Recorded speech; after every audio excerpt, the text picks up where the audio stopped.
आई और यहाँ पे भी शहजाद खान साहब ने ये बात यहाँ पे रखी।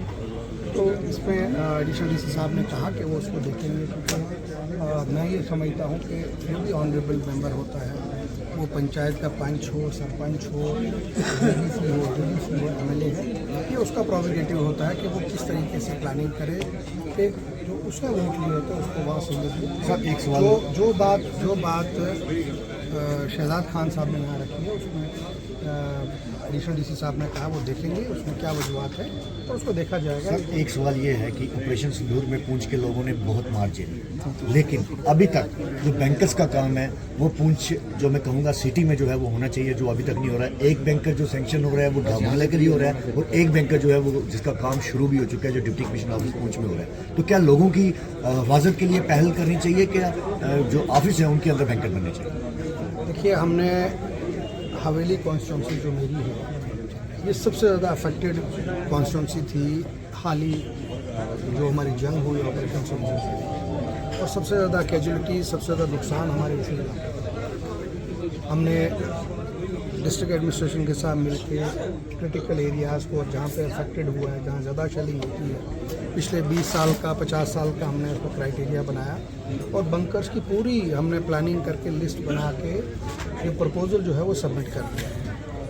जहाँ तक डीसी ऑफिस में जो बंकर बनाया गया, क्योंकि कल खुदा ना करे कोई मुश्किलात आ जाए तो उस मुश्किलात को हल करने के लिए हमें एडमिनिस्ट्रेटिव सेटअप चाहिए कि कहाँ पे गाड़ी भेजनी है, कहाँ पे एम्बुलेंस भेजनी है, कहाँ पे क्या भेजना है। और वो जो डीसी ऑफिस में जो बंकर बनाया गया इसीलिए बनाया गया है कि कल खुदा ना करे अगर हालात ख़राब हो जाएं तो हमारे ऑफिसर वहाँ बैठ के वहाँ से डायरेक्शन दे कि किस जगह हमें गाड़ी भेजनी है, किस जगह एम्बुलेंस भेजनी है, किस जगह क्या करना है। अगर वहाँ पे वो बंकर्स नहीं होंगे, अगर हमारे ऑफिसर, हमारे जो लोग हैं जो सेटअप चलाते हैं, अगर वो वही नहीं प्रोटेक्टेड होंगे तो मुझे लगता है हम उस पर प्रोटेक्शन नहीं कर सकेंगे लोगों की। ये जो बंकर है ये डीसी साहब के लिए नहीं बना, ये जो कल डाक बंगलों में बनेगा, ये डाक बंगलों में VIP के लिए नहीं बना। ये इमरजेंसी जब कहीं हो जाए डिक्लेयर, उसमें कहाँ पे जो है हमारे लोग बैठे हैं वो वहाँ से एडमिनिस्ट्रेटिव डायरेक्शन देंगे किस तरीके से लोगों को एवैक्यूएट किया जाए, किस तरीके से वहाँ पे राशन पहुँचाया जाए, उनको कहाँ पहुँचे। बाकी जहाँ तक बंकर्स का सवाल है, मैंने खुद जो हमारी सरकार है इसने एक हिस्टोरिक बंकर्स का पैकेज बना के सबमिट किया है। मुझे पूरी उम्मीद है कि जल्द से जल्द जब वो बंकर्स बन के आएगा उस बंकर्स के लिए हम पूरा जो है यहाँ पे जो है एक बेहतरीन लोगों को सहूलियत मिलेगी, बॉर्डर के इलाकों में सहूलियत मिलेगी। और दूसरी मैं आपको बात बताऊँ कि जब से ये सरकार जम्मू एंड कश्मीर में आई है, आप किसी भी सेक्टर में देखेंगे हवेली कॉन्स्टिट्यूंसी में एक तूफानी काम चल रहा है। अब लोग कहेंगे जनाब ये नहीं है, अब इस वक्त लगभग 7 से 8 करोड़ रुपए के हमारे पास प्लान बने हुए हैं, सड़कें बनी हैं, सब कुछ बने हैं, टेंडर हो चुके हैं। सिर्फ मौसम का हम इंतज़ार कर रहे हैं कि 4-5 दिन मौसम साफ़ होगा तो हम लुक डालेंगे, हमारे जितने भी रोड्स हैं उस पर लुक डालेंगे। मैं बड़ा हैरान होता हूँ जब कुछ लोग जिनको मुझे लगता है ज़मीनी सतह पे नहीं है, सिर्फ फजूल बात करते हैं, कहते हैं कि लुक क्यों नहीं पड़ी। आपने वो पिक्चर देखी है कादर खान की, जिसमें वो कहता है कि जनाब एक जगह फ्लड आया है तो किससे मिनिस्टर साहब और MLA साहब कैसे जा रहे हैं, तो वो उसमें कहता है जनाब मेरी डबल स्टेटमेंट लिख लो। मीडिया वालों को कहता है, वो कहता है जी क्या लिख लो, कहता है जनाब फ्लड आया है, अगर MLA साहब जहाज से गए तो तू लिखना कि भाई MLA डर गया, नीचे पानी था, लोग डूब के मर रहे थे और वो जहाज से चला गया ऊपर से। और साथ में उसने ये कहा दूसरी स्टेटमेंट क्या है, दूसरी स्टेटमेंट ये लिखो अगर वो आया नीचे से किश्ती में बैठ के या ग्राउंड से आया देखते हुए तो ये लिखना कि देखो रियासत का जहाज होते हुए MLA टाइम्स आया कर रहा था, किश्तियों में घूम रहा था। तो ये जो हमारी अपोजिशन है ये इस तरीके के प्रॉब्लम है।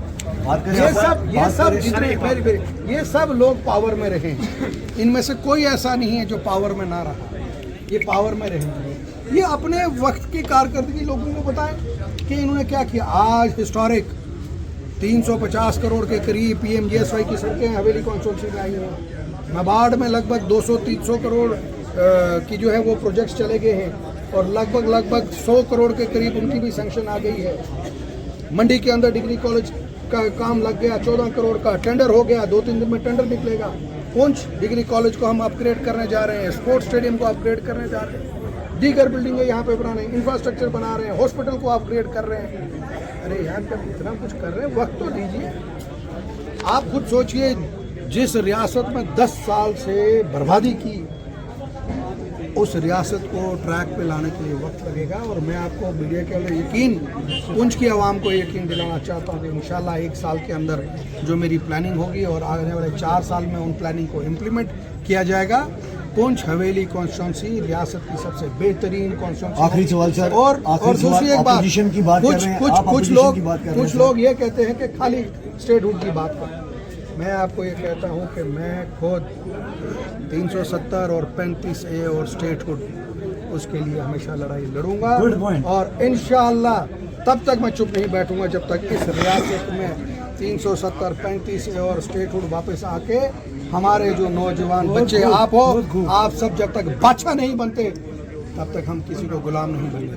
Very good.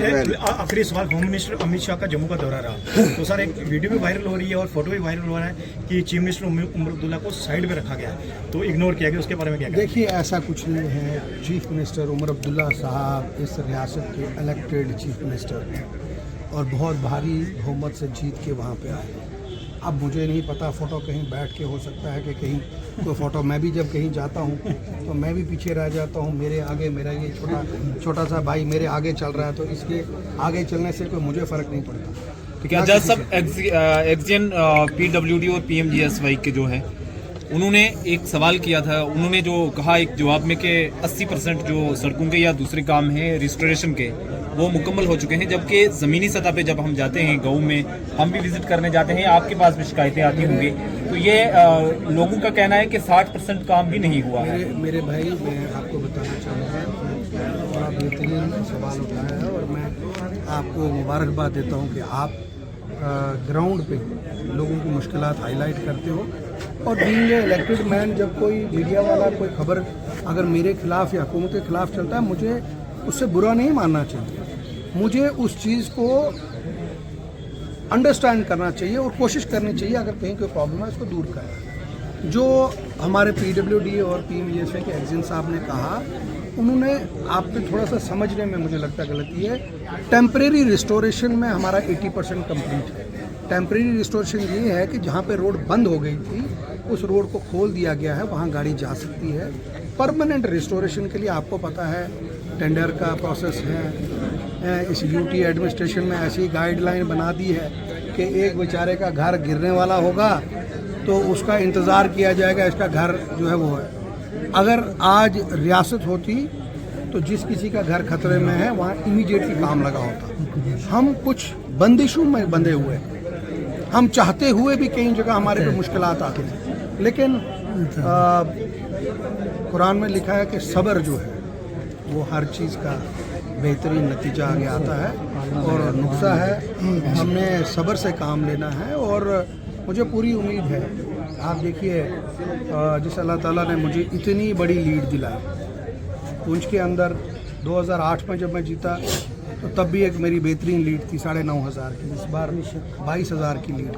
तो अल्लाह ताला रास्ते बना रहा है, रास्ते खुद ब खुद बन रहे हैं, हमारी नीयत साफ़ है और इंशाल्लाह बाकी तो काम होंगे।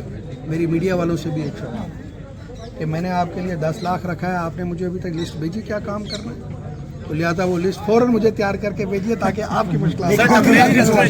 सर एक आखिरी सवाल ये है कि आप बोल रहे हैं कि जो सरकार है वो काम कर रही है, लेकिन आप ही के पार्टी के डिप्टी CM कह रहे हैं कि हमारे हाथ बंधे हुए हैं, जो पावर है वो LG के पास है, हम कुछ भी नहीं कर सकते। डिप्टी CM साहब ने जो बात की पावर बंधे मीन्स क्या है, जो मैंने अभी आपको कहा, फॉर एग्जाम्पल ये मेरा छोटा भाई है, ये मेरा भाई है, इसका अगर घर खतरे में है, गिर रहा है, तो हमारे पास वो अख्तियारात होने चाहिए कि इमीडिएटली हम उसका काम लगा दें। लेकिन वो अख्तियारात इस तरीके के बना दिए हैं कि हमें उसको ठीक करने के लिए पहले अल्लाह से दुआ करनी है कि भाई 15 दिन बारिश ना हो, हम इसका टेंडर कराएं, फिर वो टेंडर किसको निकलेगा, फिर वो उसके बाद इसका काम लगाएंगे, वो वाली बंदिश है। बाकी काम करने में कोई बंदिश नहीं है। आज आप देख रहे हैं जम्मू कश्मीर का आम आदमी खुश है। खुश क्यों है? जम्मू के अंदर चौधरी परवेज को गोली मार दी गई नेशनल कॉन्फ्रेंस, और हम जाके वहाँ पे खड़े हुए, हमने मजम्मत की और हमने इंक्वायरी की डिमांड की। तो क्या बीजेपी के और बाकी पार्टियों ने कहीं आके बोला? उनको नहीं याद आया कि मारा गया? रात को छुप के वहाँ जाते हैं और सुबह बयान तक इतनी मीडिया में देते हैं। इनकी करनी और कथनी में फ़र्क है। बिल्कुल।